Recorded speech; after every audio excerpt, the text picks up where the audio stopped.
bana b'Imana nimukomere. Dore amasomo tugiye kuzirikanaho kuri wa mbere w'icyumweru cya gatatu cy'igisibo tariki 16 Werurwe 2020. Isomo rya mbere ryo mu gitabo cya kabiri cy'Abami umutwe wa 5 umurongo wa mbere kugeza ku wa 15. Zaburi ya 42. Ivanjili yanditswe na Luka umutwe wa 4 umurongo wa 24 kugeza ku wa 30. Nyagasani Yezu nabane namwe. Amagambo mu Ivanjili ntagatifu uko yanditswe na Luka. Yezu yungamo ati, ndababwira ukuri, nta muhanuzi ushimwe iwabo. Ndababwiza ukuri rwose, hariho abapfakazi benshi muri Isiraheli mu gihe cya Elisha, bw'imvura yamaraga imyaka 3 n'amezi 6 itagwa, inzara ikoreka igihugu cyose. Nyamara muri bo nta n'umwe Eliya yoherejweho uretse umupfakazi w'i Sareputa ho mu gihugu cya Sidoni. Hari kandi n'ababembe benshi muri Isiraheli mu gihe cy'umuhanuzi Elisha. Nyamara muri bo nta n'umwe wakijijwe uretse na Hamani w'Umusiriya.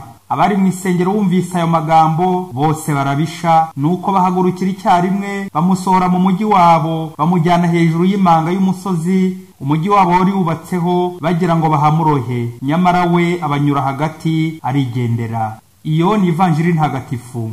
Bavandimwe bana b'Imana, amasomo y'uyu munsi aradufasha kuzirikana ku ndwara y'ibibembe. Muri Isiraheli iyo umuntu yageraga ibyago akarwara ibibembe yafatwaga nk'uwahumanye, ubwo agahita ahabwa akato akajya kuba ha wenyine kugira ngo atanduza abandi. Yanabatambutse mu nzira kugira ngo no yumve byibuze akayaga, mbese akuka k'abazima, ubwo akitwaza inzogera akagenda avuza inzira yose ati umubembe aratambutse, uwahumanye uwahumanye. Ibyo bikaburira abagenzi bandi ngo bave mu nzira atabahumanya. Byumvikane ko iyo nzira umubembe aciyemo abandi bahitaga bahunga kugira ngo batandura. Burya bavandimwe, mu gihano cyangwa urozi waho umuntu cyane cyane umurwayi ugahita bumuhuhura ni ukumuha akato. Ntamara kabiri kuko ahita atakaza icyizere cy'ubuzima, icyanga cy'ubuzima kigashira. Guhabwa akato. Na Hamani wagarutsweho mu isomo rya mbere ndetse n'Ivanjili yari umuntu ukomeye cyane. Yari umugaba w'ingabo z'umwami wa Aramu kandi yemerwa na shebuja, kandi ari umutoni n'intwari.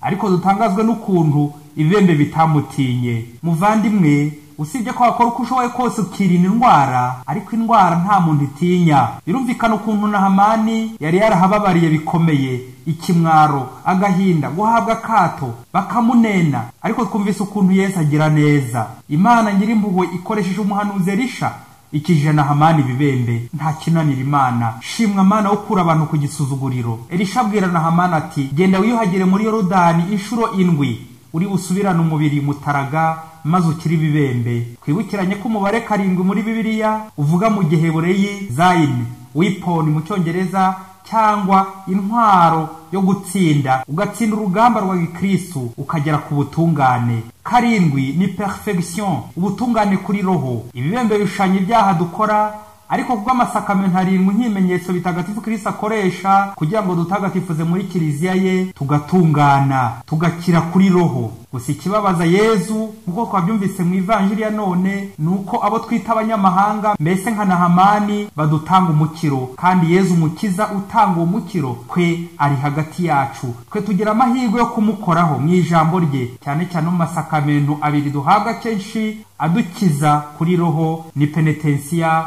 n'ukarisiya. Akenshi twita ku mibiri yacu ariko tukibagirwa roho zacu. Bavandimwe, dusenge dukomeje. Muri iyi minsi isi yugarijwe n'icyorezo cy'indwara yandura nk'uko ibibembe byanduraga. Buri wese aharanire kwirinda iyo ndwara ya coronavirusi itwugarije twese abatuye isi. Twitware neza aho turi hose. Burya ibibembe bibi cyangwa coronavirusi mbi ni ibyaha, ubwandavure bwa roho. Twirinde guhumanya roho zacu. Ntugashake kurokora gusa umubiri wawe, ahubwo haranira no kurokora roho. Muri iyi minsi twicuze, dusaba Imana na bagenzi bacu imbabazi, kandi twemeze kuva mu bwandavure ubwo ari bwo bwose ku mubiri no kuri roho. Dupfukame dusenge cyane, dusengera abatuye isi. Imana iturinde ibyorezo byose, indwara zandura, zanduza n'izandavuza imibiri yacu ndetse na roho zacu. Tuyoboke Imana bikomeye. Nyagasani udukize turakwambaza, ni wowe twiringiye. Mwari kumwe na Padiri Masumbuko Ladisirasi, murezi mu Seminari ya Mutagatifu Aloyizi, Diyoseze ya Cyangugu.